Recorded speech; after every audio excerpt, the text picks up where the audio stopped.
Hello, Sagittarius, Sun, Moon, Rising, and Venus signs. Kamusta kayo? Sana po'y nasa mabuti kayong kalagayan.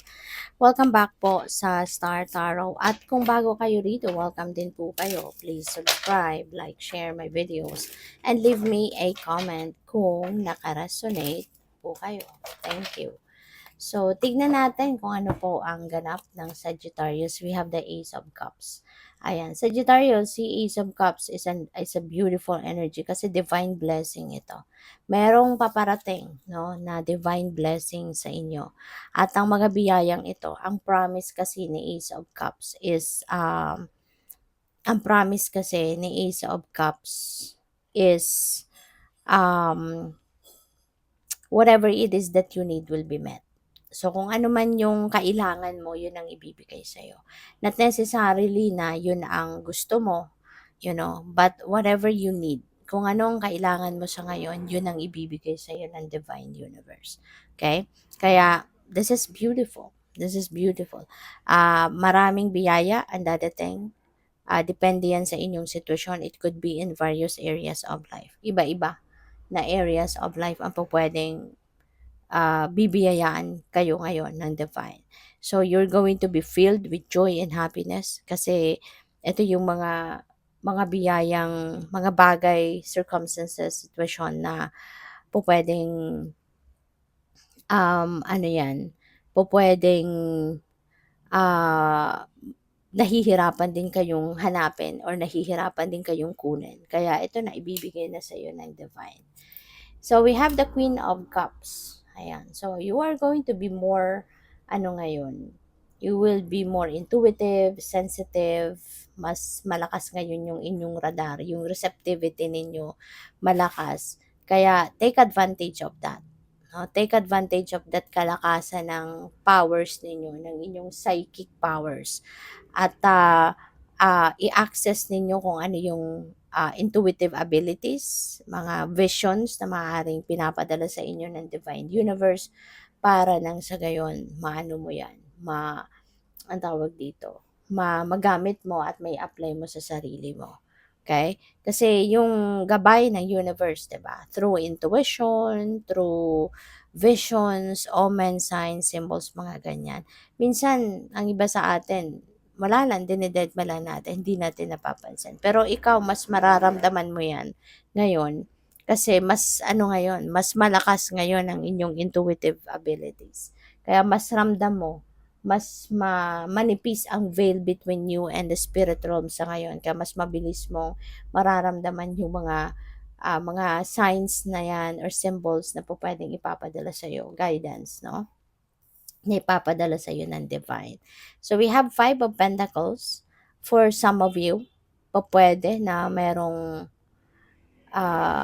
sigurong struggles na nararanasan ang iba. Pwedeng related yan sa pera, pwede rin na that may resonate also with love life. For some of you, iba-iba to ha, collective reading ito, kaya some of you may resonate with each dito message at meron namang hindi. Kaya kung ano lang yung sumasakto sa inyong sitwasyon, yun lang ang kukunin ninyo. Huwag na ninyong dibdibin, yung mga maririnig mong hindi naman sumasakto sa'yo kasi ibig sabihin, hindi yan para sa'yo. Okay? So, yun.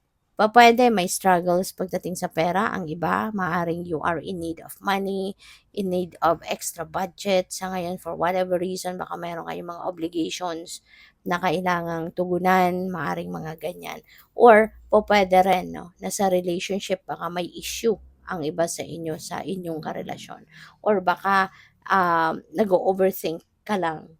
No? Pwedeng nag-overthink ka lang or nag-overanalyze ka lang ng mga nangyayari between the two of you at nabibigyan mo ng kulay. Pwedeng ganun ang ganap. No? Na baka feeling mo, parang nagkukulang na siya ng panahon sa'yo, ganyan. Pero, before, if you feel like you want to confront your person, mas magandang bago ka magsalita, mas maganda na bago ka gumawa ng kahit anumang aksyon, obserbahan mo muna, 'di ba? Obserbahan mo, tignan mo muna ang talagang sitwasyon. Look at things at different perspective para makita mo kung may diferensya talaga or wala. Kasi sometimes nagne-negative thinking lang tayo, 'di ba? So mas magandang tignan mo yung sitwasyon mo on a different lens para makita mo kung ano nga ba talaga, 'di ba? Bago mo i-judge yung person mo. So, we have the Queen of Pentacles, ayan. So, swerte ka pagdating sa pera. Maswerte ka kasi si Queen of Pentacles, this is also abundance and prosperity energy. So, pwede talaga na meron ditong maaring isa sa mga blessings na dadating is pera. Kasi 'di ba, pwedeng ang iba sa inyo may problema sa pera, may excuse me po, maaring merong nagkukulang sa pera ang iba sa inyo. So, 'yun, abundance and prosperity is coming your way. 'Di ba? Kaya matutugunan yung problemang ito, that will be solved. Okay? That will be solved. May dadating na blessing, na uh, financial blessing, kaya wag kang mag-alala. Okay? Always think positive. Always project positive mindset para lagi lang positibo yung maa-attract mong sitwasyon. At kung meron mang ganitong mga problematic situation na dumadating na kunyari nagkukulang ka sa pera, but if you are feeling positive, if you are looking into it on a positive way, wag kang mag-alala. Dadating at dadating ang swerte sa'yo. Okay? With the Queen of Pentacles, ayan, pwedeng merong dadating na pera, merong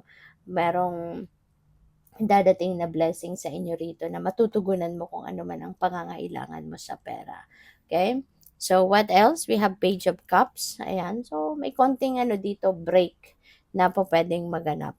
No? Instead na mag-isip ka ng kung ano-anong negatibo, mag-isip ka ng kung ano-anong mga alam mo yun, nagpapalungkot lang sa'yo, ayan, maaaring kiligin ka din dito. Maaari kasi na may mga mababalitaan ka na mga something na magpapangiti sa'yo. O pwedeng magpapagaan ng inyong pakiramdam. O ano man itong mababalitaan mo, o pwedeng ito yung mga bagay na matagal mo nang hindi na-experience, mga bagay na matagal nang hindi mo nagagawa. So ngayon, baka ma-excite ka diyan kasi pupuwedeng yun nga, merong mag-aaya sa'yo, puwedeng mag-i-invite sa'yo sa kung ano man.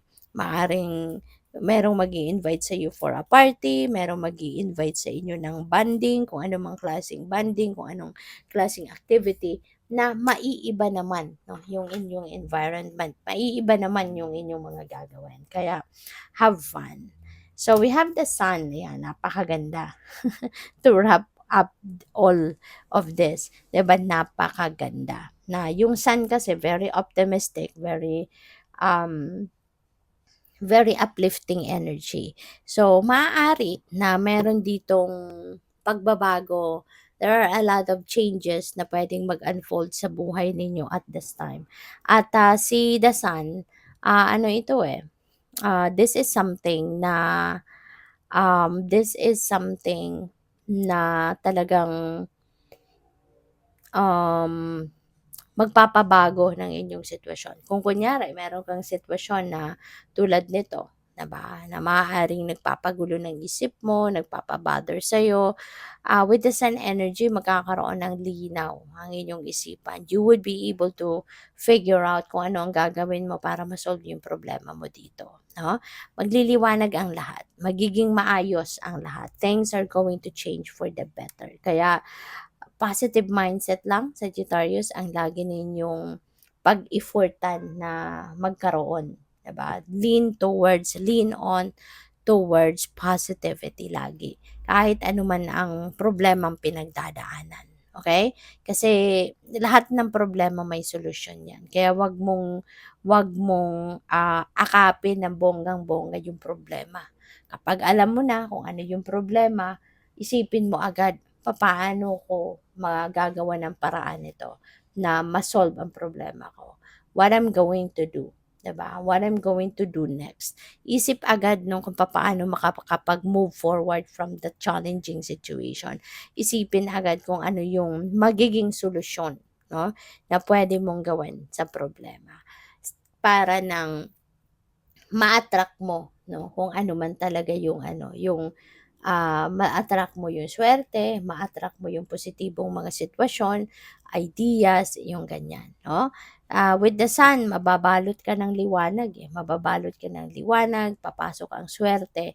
Kaya kung ano man ang mga pinoproblema mo, 'di ba? Huwag mo nang problemahin, isipin mo yung solusyon, and yan, magsasama-sama yan, and problems will be solved. So, good luck. Thank you for watching Love and Light. Namaste.